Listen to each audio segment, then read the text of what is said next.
ചക്രമുടി മലയിൽ കയ്യേറ്റക്കാർ അനധികൃതമായി നിർമ്മിച്ച തടയണ പൂർണ്ണമായി പൊളിച്ചു നീക്കാൻ ബൈസൺ വാലി പഞ്ചായത്തിന്റെ തീരുമാനം. തടയണ പൂർണ്ണമായി പൊളിച്ചു നികത്താനും വിവരം ജില്ലാ കളക്ടറെ ധരിപ്പിക്കാനും തീരുമാനമായി. കഴിഞ്ഞ ആഴ്ച മണ്ണ് സംരക്ഷണ വകുപ്പ് നടത്തിയ പരിശോധനയിൽ തടയണ നികത്തേണ്ട എന്നാണ് വിലയിരുത്തിയതെങ്കിലും പഞ്ചായത്ത് കമ്മിറ്റി നികത്തണമെന്ന നിലപാടിലാണ്. ചക്രമുടി മലയുടെ താഴ്വാരത്ത് താമസിക്കുന്ന ആദിവാസി കുടുംബങ്ങൾക്കുൾപ്പെടെ തടയണ ഭീഷണിയാണെന്ന് IG കെ സേതുരാമന്റെ നേതൃത്വത്തിലുള്ള പ്രത്യേക അന്വേഷണ സംഘം കണ്ടെത്തിയിരുന്നു. പിന്നീട് സ്ഥലം സന്ദർശിച്ച മണ്ണു സംരക്ഷണ വകുപ്പിലെയും മൈനർ ഇറിഗേഷൻ വകുപ്പിലെയും ഉദ്യോഗസ്ഥർ തടയണ പൊളിച്ചു നികത്തേണ്ട സാഹചര്യമില്ലെന്ന് പഞ്ചായത്തിനെ അറിയിച്ചു. ഇതേ സ്ഥലത്ത് നിന്ന് തന്നെ മണ്ണെടുത്ത് തടയണ നികത്തിയാൽ മഴക്കാലത്ത് മണ്ണിടിച്ചിൽ സാധ്യത വർദ്ധിക്കുമെന്നും നിലവിൽ തടയണയിൽ വെള്ളം സംഭരിക്കപ്പെടാവുന്ന സാഹചര്യം ഇല്ലെന്നുമാണ് സംഘം വിലയിരുത്തിയത്.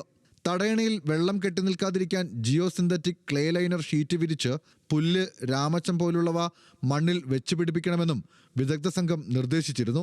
എന്നാൽ തടയണ പൂർണ്ണമായും പൊളിച്ചു മാറ്റേണ്ട എന്ന നിർദ്ദേശത്തോട് വൻ പ്രതിഷേധമാണ് ബൈസൺ വാലി ചക്രമുടിയിലെ പ്രദേശവാസികൾക്കിടയിൽ ഉണ്ടായത്.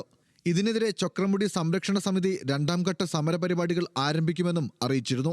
ശക്തമായ മഴയുണ്ടായാൽ മലവെള്ളപ്പാച്ചിലിൽ മരത്തടികൾ തടഞ്ഞുനിന്ന് അപകടം ഉണ്ടാകാനുള്ള സാധ്യത കണക്കിലെടുത്താണ് തടയണ പൂർണ്ണമായി പൊളിക്കാൻ കമ്മിറ്റി തീരുമാനമെടുത്തതെന്ന് പഞ്ചായത്ത് അധികൃതർ പറയുന്നു.